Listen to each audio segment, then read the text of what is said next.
Hey guys, welcome back to my channel. Hope you're good. Just back from the gym, just did some mobility and some cardio. But today's video, we are talking about my favorite ab workouts. My go-to core and ab training that I do. With my core workout, it always rotates. So these that I'm going to show you in the video are staples that I always have, but I try and change it and mix it up and play around with it so it's not too boring. Keeps it more interesting. Just like the arm workout I did, I'm going to show you individually what I do and explain a little bit of why I do them. However, when I do abs, I tend to do them as a giant set. So I'll probably do about 3 sets and giant sets of each for about 12 to 15 reps or 12 reps. You want to keep it simple. It's just to keep the intensity on training my abs.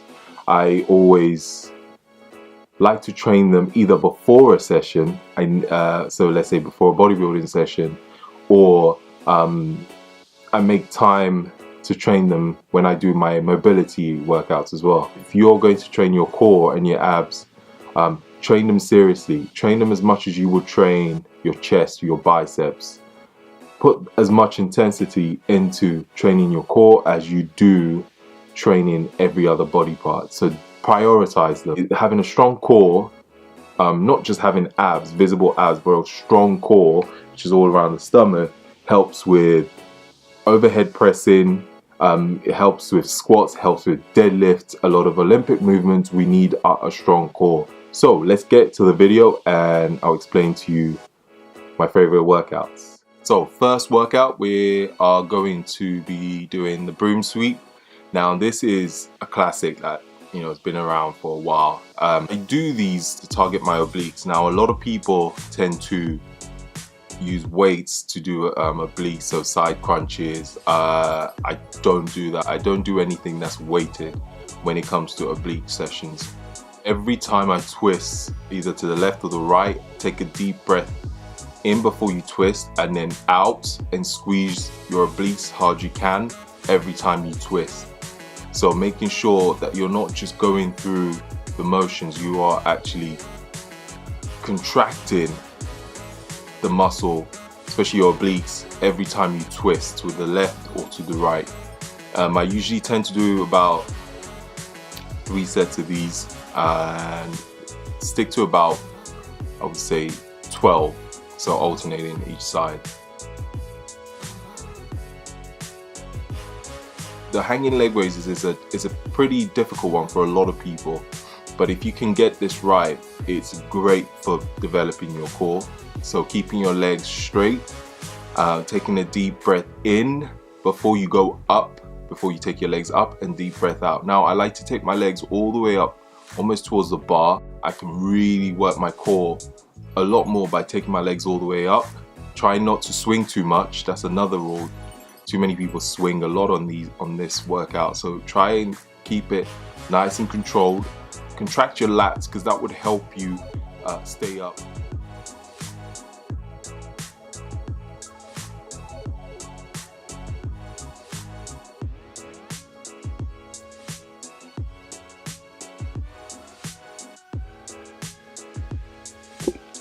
So next we have same thing again, hanging leg raises, but this time with your knees tucked, knees bent. Now this is slightly easier, a slightly easier version. Again, keeping it nice and controlled. Focus on your breathing. Out when you go up, in when you come down. Simple. Now a great alternative to these two, if you can't hang off the bar, is doing them on the mat to start. So same thing, straight leg raises and knees bent leg raises. Those can be done on the mat if you struggle with hanging off a bar. You have the barbell rollout. It is very similar to a stability ball rollout on your knees and the ab wheel rollout, but I like to use the barbell. So when you roll the bar all the way out, take a deep breath out, and when you roll the bar in, take a deep breath in. Now try and keep the eccentric phase, so when you roll out the bar, slow it down. Again, 2 to 3 seconds tempo. Nice and slow when you roll it out, and then in as quick as you can. So out nice and slow. With the rollouts, it really works your core, really targets your core. If you haven't done these before, try it. It is brutal. I would even sometimes take the tempo to a 5-second tempo when I'm going all the way down.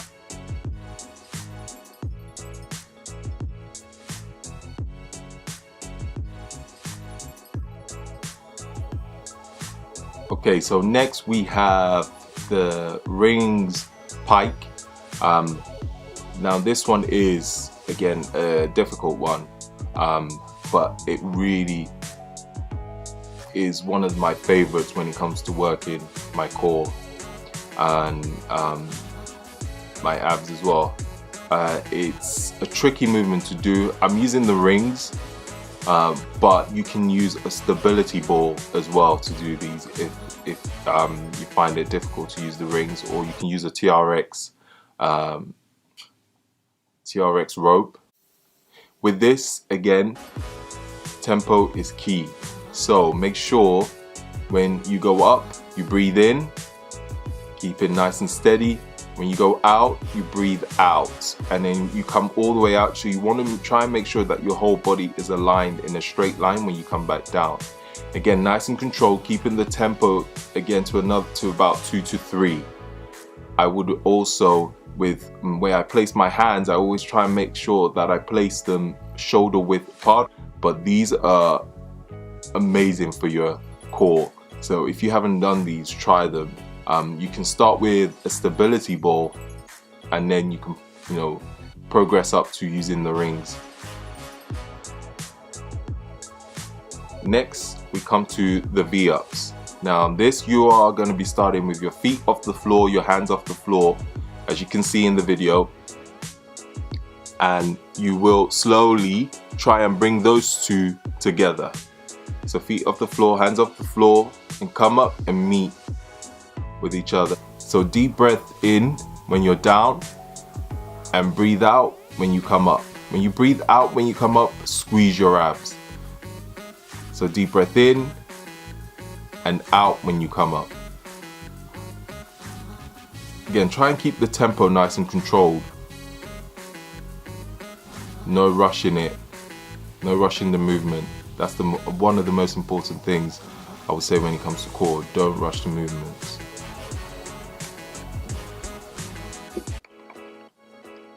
So the next one is a strange one. I actually don't know the name for it, so I just call it the V-up seesaw.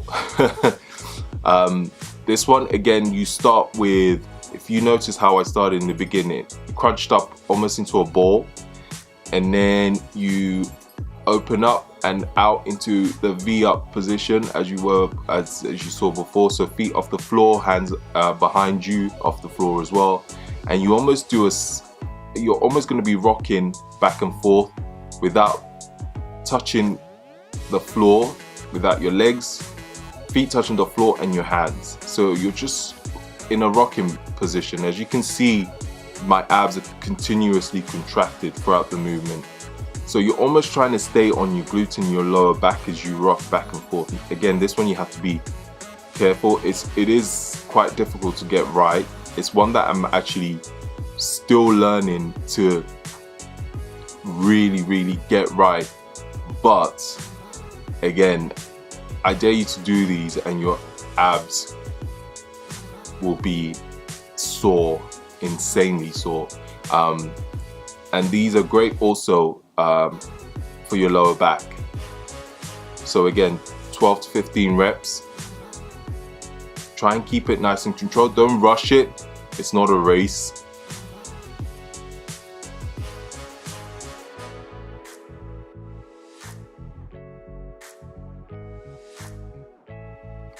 So next we have the Superman, which is a great core workout that I love doing. You always know how strong your core is getting is when you can do these easily and comfortably without shaking or without shaking to one side or the other. Now you start with your hands shoulder width apart on the mats. I like to point my hands out slightly also on the floor, and then my feet again slightly wider than my hips. So you want to take up your right arm and your left leg at the same time. Now again, if this is one that I'm still trying to get 100% right, but it's far better.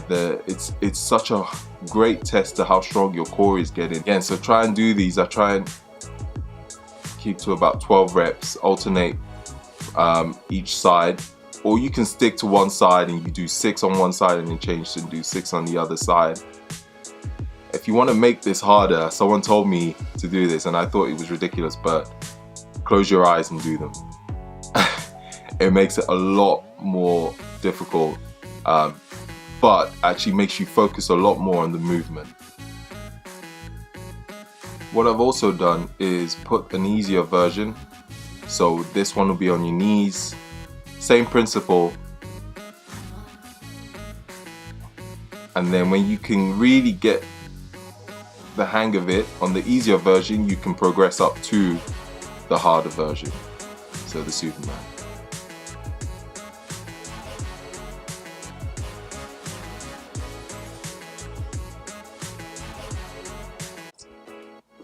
And next we have the ball slams. Now this one is another weird one that a lot of people don't think about doing, but it is another great core workout.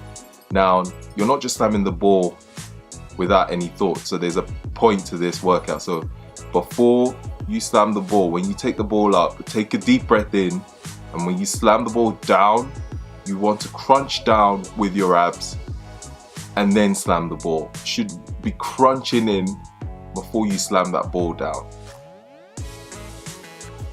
Your arms will be doing some work, but you're focusing on your core on this one. You can also do, if you can't slam the ball on the floor in your gym, get one of those boxes where you can jump, those plyo boxes, and slam the ball on that. It's the same effect. But yeah, and again, another 12 to 15 reps in these 3 sets. Really use your core when you slam the ball on the floor. Breathing is key again with this one. Take a deep breath in when you take your arms over your head. Breathe out and you slam the ball down onto the floor.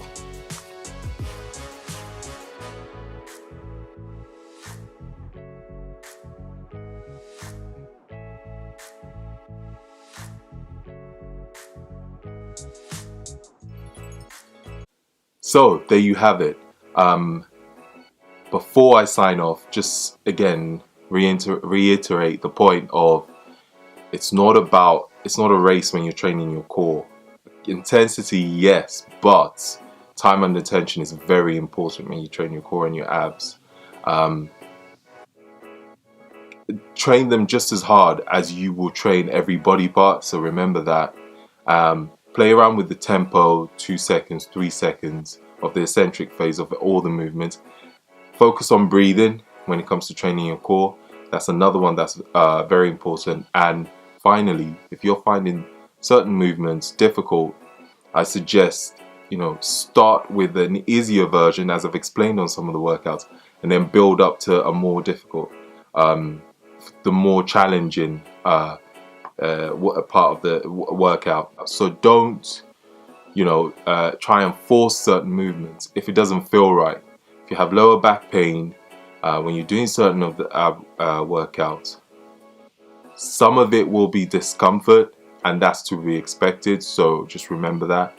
It just means you need to do more core workout actually to improve on your lower back, and maybe add some lower back work, some posterior chain work. So glute ham raises are great, and glute bridges. I hope you guys found some of this info useful into how I approach my core training. Leave a comment of any questions you have, and I'll be glad to answer any of them, because I'm sure I probably forgot a few things.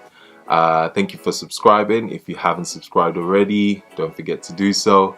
And looking forward to bringing out more videos and getting more comfortable in front of the camera. Thank you all for watching. Till next time, peace out.